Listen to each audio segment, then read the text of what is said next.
Hello YouTubers, today we're going to be doing some acid dye. Now, I'd been making this scarf and I ran out of yarn. So I had to spend some more yarn. So I spent a whole bunch of yarn and it is merino and it's just singles. And I decided, you know what, now I need to dye it to match. So what you have to do when you've got your undyed wool yarn or any other protein type yarn, i.e. camel, alpaca, even dog fur, some people spin it. If you do, this is how you're going to dye it. Now today we're using acid dyes, because I used acid dyes to make this. Now, I don't know if this is showing up very well, but this is sort of a nice plum, maybe I would call it boysenberry or blackberry yarn. So it's got some little variations in it because I just dyed the whole skein just like this. And in some areas I got more dye than others, so when you crochet it up or knit it up, you see little different variations in the color, which is kind of interesting if you like things that are not super uniform, which is, I like non-uniform yarns. I like a more custom look. So I've soaked this in water for 20 minutes. Now you do that just so it gets fully saturated and is more able to receive your dye. Now I was trying to remember, I made this yarn like months ago. So I was trying to remember exactly how did I make that yarn. Well, I put it in a pot. Initially it was going to be like navy blue, but and I used this, I think this is Ashford. I used this, but in the pot I had some other remnants of former dye, which is why it turned more purple. So now we're going to have to replicate that purple, even though I can't use that same dye pot because this is way more yarn, so I needed my big dye pot.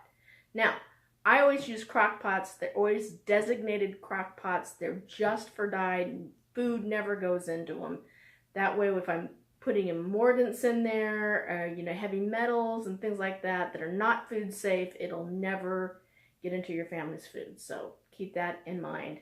And go out to, like the thrift store or whatever, and get yourself a working crock pot. Or, garage sale, whatnot. You can always find a cheap one. Now, I also got these little beakers on eBay. I got like a whole set of them. So you can find them. This had a little bit of blue in it from before, so I just added some water to it. Excuse me, I kind of need some water now. Now I have this water over here on my stove, but I'm cleaning my stove right now, so it's super hot. So we're gonna add this water, but first I need to add a little dye. You might want to wear gloves for this. You never want to inhale these, the dye. Some people wear masks. I just live dangerously. So there's the navy blue. Now I want it to be kind of purpley. So I'm going to add this hot pink because I don't have a red, but I do want it to have a little bit of purple. I kind of think that maybe I put black in there before. I'm partly tempted to just put black, but I feel like I need just a dash of this. That's more than a dash. That's a lot. Rats. Because I can't scoop it back up in here and I don't want to waste it. But this is an enormous amount of yarn, so maybe I'll need that much. So once I've got that in there, it dissolves so much better if you use warm or hot water. Water's only warm, but this handle's super hot because it's been sitting on that super hot stove. So we'll put that on there.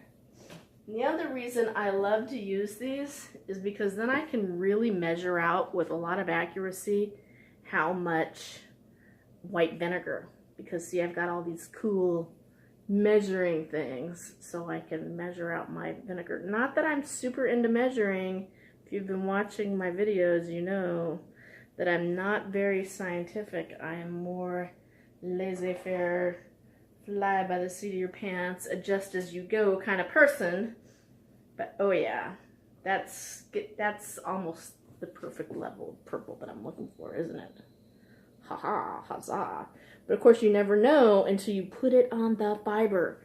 So we're going to put it in the fiber and we're going to adjust as we go. But I'm going to need to get my vinegar, which is in here. Grab it real quick. Praise God, I've just got enough vinegar left. It helps to like look at these things before you start your project, but you know how I hate to plan.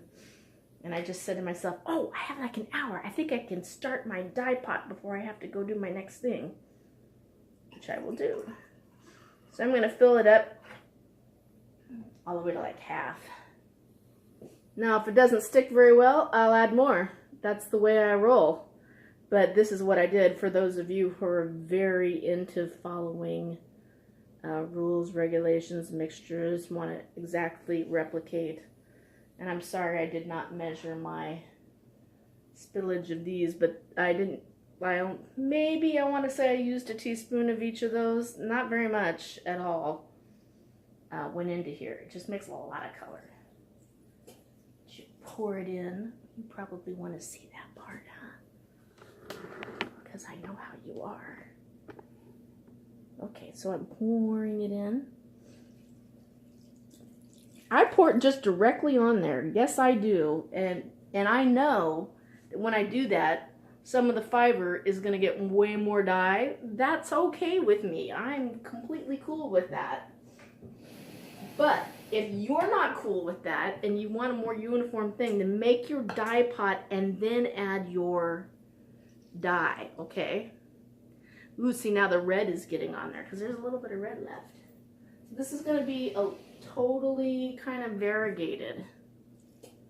But I know you indie dyers, you're all into super hip, not very uniform sort of stuff. So this is what it looks like now. So you see I've got some red on there. I'm going to dip that. It's all going to be good. And of course, I have to apply heat. So I'm going to have to plug this puppy in over here. And we want it to be really loose too. Now, my tongs that I use for dye only are down in the basement because that's normally where I dye stuff, is in the basement or in my workshop, never in my kitchen. I'm just filming in here because it's got better light. So I'll put that there. Let's see if I have a stick or something that I don't care about. Ah, here's an old straw. We use that. Just sort of move this around a little bit. We want it all covered by the water. Oh, so hot.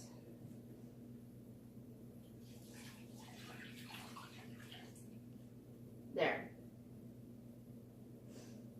Now the other advantage of soaking all of your yarn is that it'll sink instead of float when you put it in your dye bath. So let me show